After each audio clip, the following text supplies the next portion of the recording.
RBSC Hindi ज्ञान के इस भाग में आप सभी का बहुत बहुत स्वागत है। आज हम कक्षा 10 अनिवार्य हिंदी के अंतर्गत कवि ऋतुराज के परिचय उनकी व्याख्याओं का अध्ययन करेंगे। यदि आपने अभी तक हमारे चैनल को लाइक और सब्सक्राइब नहीं किया है तो आगे बढ़ने से पूर्व चैनल को लाइक और सब्सक्राइब कर लें।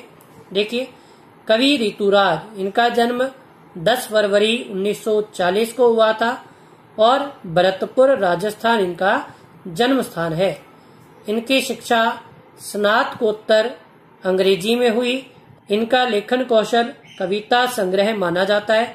इनकी रचनाएं कविता संग्रह पुल पर पानी, लीला मुखारविंद, सूरत नीरत, एक मरण धर्मा और अन्य, और इन्हें मीरा पुरस्कार, बिहारी पुरस्कार, पहल सम्मान और परिमल सम्मान आदि प्राप्त हुए।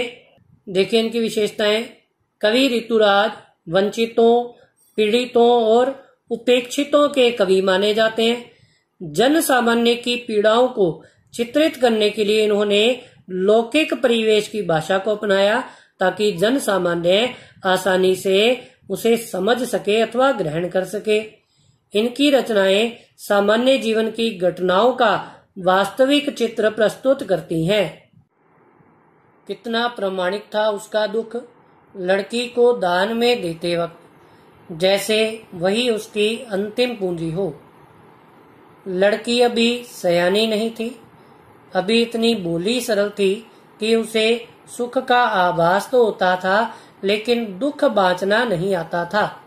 देखिए, प्रस्तुत काव्यांश के माध्यम से कवि ऋतुराज ने कन्यादान के समय लड़की के सरल स्वभाव को चित्रित करने का प्रयास किया है कि जिस लड़की का कन्यादान किया जा रहा था, उस लड़की के कन्यादान के समय उसकी माता का दुख कितना वास्तविक, सच्चा और प्रामाणिक था कि जैसे वह उसकी कोई अंतिम पूंजी थी, अर्थात वह अपने सुख दुख के क्षणों को उसी के साथ साझा करती थी और एकमात्र पुत्री होने के कारण वह उसकी कोई अंतिम पूंजी के समान थी।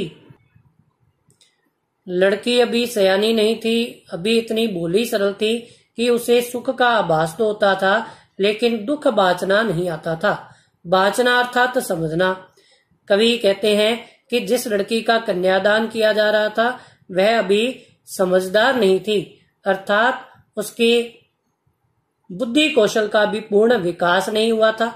अभी इतनी भोली सरल थी, अर्थात बाल्यावस्था का भोलापन उसके मुख पर साफ साफ झलकता था कि उसे सुख का आभास तो होता था कि विवाह में मिलने वाले सुखों का तो उसे अनुभव होता था, परंतु विवाह के उपरांत मिलने वाले दुखों एवं कष्टों को समझना उसे नहीं आता था। पाठिका थी वह धुंधले प्रकाश की, पाठिका अर्थात पढ़ने वाली, कि उसका सरल स्वभाव, उसका भोलापन उसके लिए किसी धुंधले प्रकाश में पढ़ने वाली किसी कविता के समान था। कुछ तर्कों और कुछ लयबद्ध पंक्तियों की कि उसे तुक और लयबद्ध पंक्तियों को समझना तो भली भांति आता था, परंतु उसे जीवन के कठोर अनुभवों का जरा भी ज्ञान नहीं था। माँ ने कहा, पानी में झांक कर अपने चेहरे पर मत रिझना, आग रोटियां सेकने के लिए है, जलने के लिए नहीं।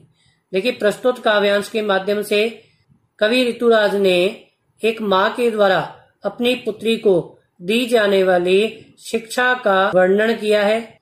माँ ने कहा, पानी में झांक कर अपने चेहरे पर मत रिझना, कि अपनी पुत्री को कन्यादान के समय शिक्षा देते हुए उसकी माता ने कहा कि हे पुत्री, तुम अपने ससुराल जाकर अपने सुंदर मुख को देखकर अथवा अपने सौंदर्य पर अत्यधिक गर्वित मत होना, क्योंकि तुम्हारा यह सौंदर्य किसी के लिए प्रसन्नता का कारण बनेगा और किसी के लिए ईर्ष्या का कारण भी बन सकता है।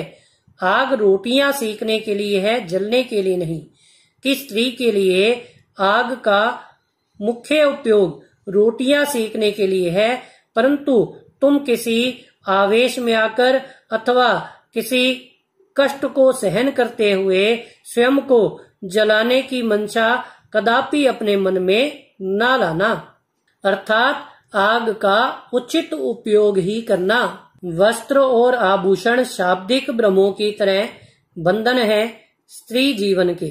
माता अपनी पुत्री से कहती है कि ससुराल पक्ष में सुंदर वस्त्र और कीमती आभूषणों को पाकर अत्यधिक प्रसन्न मत हो जाना, क्योंकि ये वस्त्र और आभूषण स्त्री के जीवन में किसी बंधन के समान होते हैं, अर्थात ये हथकड़ियों की भांति होते हैं और इनके माध्यम से कदापि भ्रमित ना होना।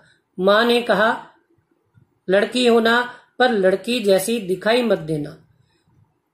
माता ने कहा कि तुम लड़की हो, अर्थात तुम में दूसरों के प्रति करुणा एवं स्नेह के भाव हैं, परंतु इन भावों को अपने गुणों में रखते हुए कदापि किसी के अन्याय को सहन मत करना, अर्थात स्वाभिमान पूर्वक अपना जीवन व्यतीत करना।